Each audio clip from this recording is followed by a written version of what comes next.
Gus Dur, dalam upaya mencopot Anda, siapa orang yang paling bertanggung jawab atas pencopotan tersebut menurut Anda? Dua. Siapa?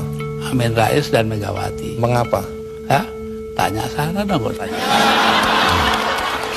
Pak Harto itu orang pinter loh. Jasanya bagi bangsa ini besar sekali walaupun dosanya juga besar. Nah, satu pemandangan yang kurang elok, Gus. Anda keluar memakai celana pendek dan kaos oblong.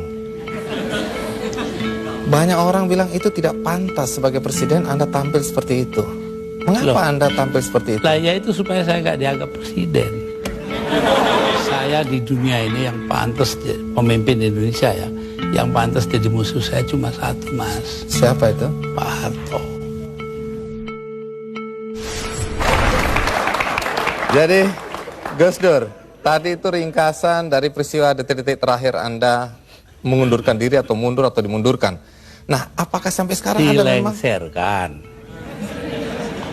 dilengsarkan? Apakah Anda masih tetap sampai saat ini tidak menerima dan menganggap itu tidak sah? Oh, nggak bener, nggak sah emang. Itu proyek politik dari MPR. Karena itu Amin Rais tidak merasa perlu memberitahu saya. Iya, tapi begini Gus, setelah Anda merasa itu tidak sah, tapi toh kenyataannya Gus Dur digantikan oleh Megawati, kemudian sekarang kita punya presiden namanya SBY, semua berjalan normal saja. Lalu apa negatifnya bagi bangsa dengan pencopotan Anda tadi? Bukan soal bangsa, ini soal hukum. Saya dilengsarkan secara politis. Secara hukum belum pernah dibuktikan saya bersalah. Yang bersalah bahkan pansusnya DPR yang dipimpin oleh sekarang Menteri Sosial Bakhtiar Hamzah. Yaitu menurut undang-undang pansus-pansus itu harus tutup pintu supaya nggak didengar orang dari luar. Tapi oleh Bakhtiar Hamzah dibuka 10 cm, di situ berjejer-jejerlah tipnya wartawan. Nah kan, waduh, semua yang ada dalam sidang diketahui dunia luar. Itu pula yang membuat saya, oh ya kalau gitu mereka maksudnya melengsarkan saya dengan segala cara. Hukum gak hukum. Tapi sesudah itu apa upaya yang Anda lakukan? Gak ada. Sebab penakut bangsa ini. Kenapa Anda bilang penakut? Bangsa ini penakut karena tidak mau bertindak kepada yang bersalah. Akhirnya gak ada yang ditindak toh. Tapi sekian tahun sudah berlalu Gus, untuk apa rasa penasaran, perasaan? Loh, saya nggak pernah itu terserah bangsa Indonesia. Saya itu memaafkan semua sampai istri saya marah kepada saya karena saya pergi ke rumah Megawati. Tapi kenapa Anda lalu ke Megawati kalau memang Anda marah dan kecewa? Saya nggak marah, yang mestinya marah itu bangsa ini. Mereka diem aja lah, kenapa saya jadi ribut? Saya nggak mau ribut. Baik, Gus Dur. Tapi disuruh memandang itu benar nggak bisa dong. Orang kan ada batasnya. Barang antara benar dan salah. Jadi yang benar dalam hal ini istri saya.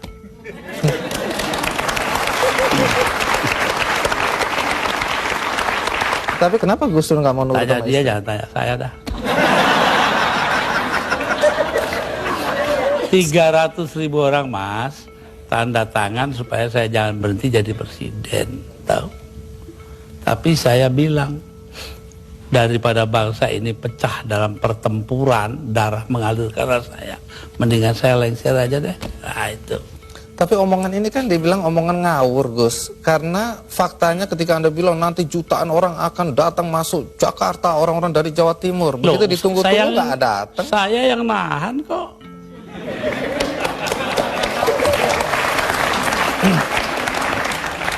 Jadi kalau nggak ditahan sama Gus Dur, datanglah beneran itu ya? Bukan begitu, artinya tetap saja kebenaran kita pertahankan, tapi sikap kita itu jangan sampai bangsa ini perang saudara. Dan itu pengorbanan Anda? Ya bagi saya bukan korban, biasa aja. Nah, satu pemandangan yang kurang elok Gus, Anda keluar memakai celana pendek dan kaos oblong. Banyak orang bilang itu tidak pantas sebagai presiden Anda tampil seperti itu. Mengapa Anda tampil seperti itu? Lah ya itu supaya saya nggak dianggap presiden. Terus manfaatnya apa dengan dianggap tidak sebagai presiden? Loh, orang dingin hatinya, nggak jadi marah. Tapi Gus Dur, dalam upaya mencopot Anda, siapa orang yang paling bertanggung jawab atas pencopotan tersebut menurut Anda? 2, Siapa? Amin Rais dan Megawati. Mengapa? Hah? Tanya sana dong, kok tanya. Nah, kalau memang Megawati dan Amin Rais dianggap orang yang paling bertanggung jawab atas pencopotan Anda, apakah Anda dendam sama mereka? Lah, ngapain dendam Mama Amin? Artinya Gus Dur sudah melupakan itu, sudah memaafkan. Maafkan, lupa sih enggak.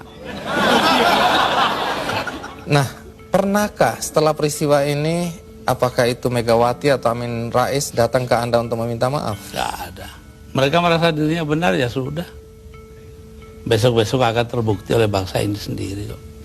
Pernyataan ini agak bertentangan dengan kenyataan bahwa kelihatannya Gus Dur sama Pak Amin Rais sama Ibu Megawati akur-akur aja, rukun-rukun aja. Saya di dunia ini yang pantas pemimpin Indonesia ya, yang pantas jadi musuh saya cuma satu, Mas. Siapa itu? Pak Harto. Artinya Tapi apa itu pun saya hari raya masih ke sana. Masih jadi teman baik saya. Artinya apa itu? Artinya saya nggak punya musuh dong di Indonesia.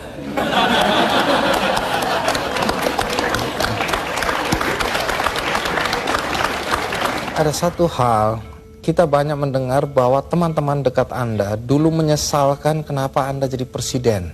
Anda sebenarnya lebih layak menjadi guru bangsa, nggak usah ikut campur dalam perpolitikan yang nggak jelas itu. Saya diperintah oleh 5 orang sesepuh saya. Itu saja, kalau mereka memerintahkan apa saja masuk api, masuk api. Tanpa perlu berpikir. Tanpa perlu berpikir. Kenapa begitu? Loh, Selain sesepuh saya itu ini orang pesantren disuruh nurut orang tua. itu nggak bisa ditawar itu Gus. Nggak bisa ditawar. 5 orang itu, saya nggak sebut namanya. Gus Dur, dalam 20 bulan sebagai presiden, prestasi apa saja sih yang sudah dicapai?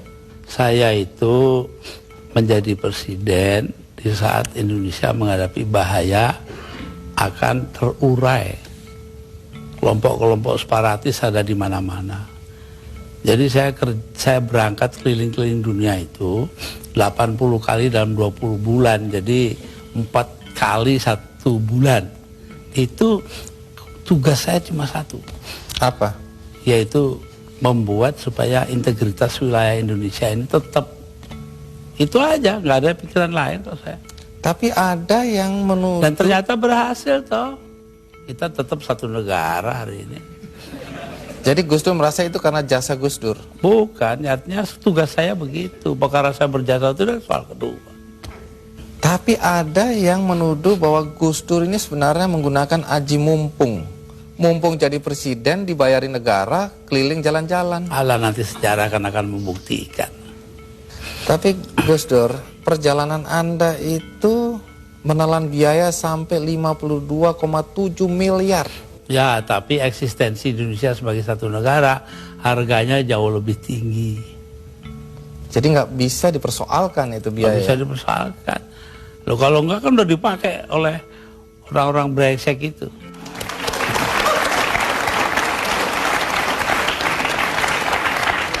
Salah satu yang masih menjadi perdebatan sampai sekarang adalah ketika Gus Dur membubarkan Departemen Sosial dan Departemen Penerangan. Kalau Departemen Sosial dulu, apa alasan persisnya? Sementara banyak orang terlantar yang harus diayomi oleh departemen itu. Persisnya itu.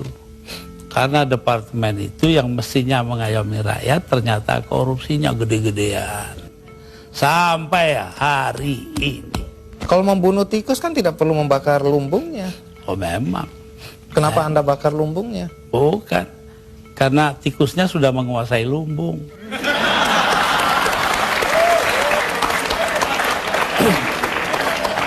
Depan dibubarkan.